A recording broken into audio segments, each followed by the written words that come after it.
Ambassador Telvok of the Celestial Accord stood in the United Nations Assembly Hall, his crystalline exoskeleton refracting the afternoon light into dancing rainbow patterns across the marble floor.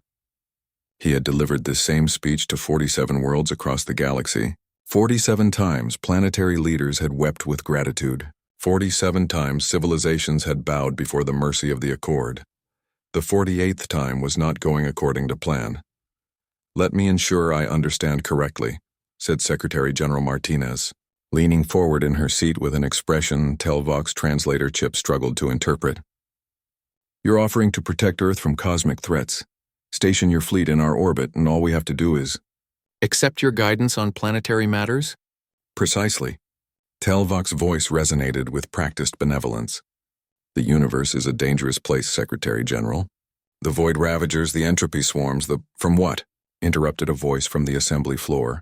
Telvok's 3 eyes blinked in sequence, a sign of confusion among his people. "I apologize?" A woman stood up, her credentials identifying her as Dr. Sarah Chen, representing the Scientific Advisory Council. "You keep mentioning these threats. We've had deep space telescopes operational for decades. We've seen no evidence of void ravagers or entropy swarms, so I'll ask again, from what exactly are you protecting us?" The ambassador's crystalline surface flickered, another involuntary response. In 47 encounters, no one had asked for proof. They had simply accepted that the galaxy was hostile, that they needed protection, that isolation meant extinction. "The threats are well documented," Telvok managed, his usual eloquence faltering. "Every civilization in the Accord knows." "Every civilization in your Accord," corrected Martinez, "seems to have accepted your protection without question. But humans have a saying, Ambassador. Extraordinary claims require extraordinary evidence." Telvok felt the weight of history pressing against his carapace. The Accord had existed for 3,000 cycles, bringing peace to countless worlds.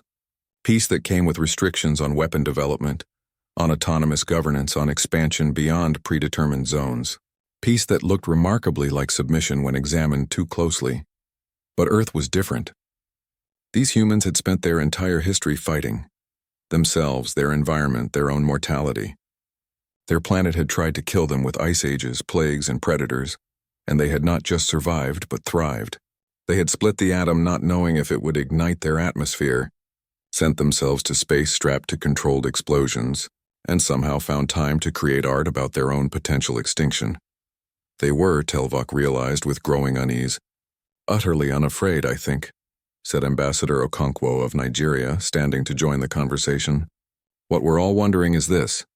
In 3,000 years of Celestial Accord protection, how many worlds have actually been attacked by these cosmic threats?" The silence stretched like a chasm. "That," Telvok said carefully, "is classified information." "0, said Chen, her tablet glowing with data. "I've been analyzing the public records you provided. Lots of references to threats, lots of close calls. But in 3,000 years, not a single confirmed attack. Statistically speaking, Ambassador, you're either the most effective defense force in galactic history, or you're protecting people from shadows." Martinez stood, and the assembly fell silent. "Ambassador Telvok, I want to be clear. We appreciate you coming all this way. We're fascinated to learn we're not alone in the universe. But humanity didn't claw its way to the top of our food chain by outsourcing our survival to strangers. You don't understand." Telvok's voice carried a note of desperation now. "Without the Accord's protection, you're vulnerable, alone. Surely you can see—" "Vulnerable?" Martinez's laugh was sharp. "Ambassador, my grandfather survived 3 wars and a pandemic. My ancestors crossed oceans in wooden boats not knowing if they'd find land or death. Humans have been vulnerable since we climbed down from the trees, and we're still here. We're not afraid of being vulnerable. We're afraid of being helpless." The ambassador's crystalline form seemed to dim. "Other civilizations have made your choice. They refused our protection. They no longer exist." The temperature in the room dropped perceptibly. "Is that a threat, Ambassador?" Okonkwo's voice was deadly quiet. No, I merely meant—" Telvok's translator struggled to keep pace with his frantic clicking. "The galaxy is vast. Accidents happen. Resources become scarce. Without friends, Martinez interrupted, "or without your protection specifically, because those sound like very different things." Dr. Chen was typing rapidly on her tablet. Ambassador, I'm looking at your fleet composition. 17 dreadnoughts in orbit. That's not a protection detail. That's an invasion force. Telvok's worst fear crystallized in that moment. These humans, barely capable of interstellar communication, had analyzed his fleet and understood its true purpose in less time than it took most species to process first contact.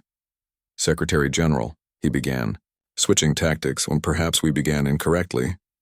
The Accord wishes to extend an offer of friendship, of trade, of control, finished Martinez. You can dress it up however you want, Ambassador, but we've seen this play before. On our own world, dozens of times. Powerful entities offering protection to smaller ones, always with strings attached. Always with conditions that somehow benefit the protector more than the protected. The ambassador straightened, his diplomatic mask finally cracking. You are one world. One species barely beyond your own moon.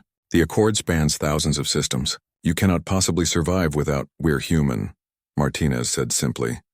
And somehow those two words carried more weight than all of Telvok's speeches combined.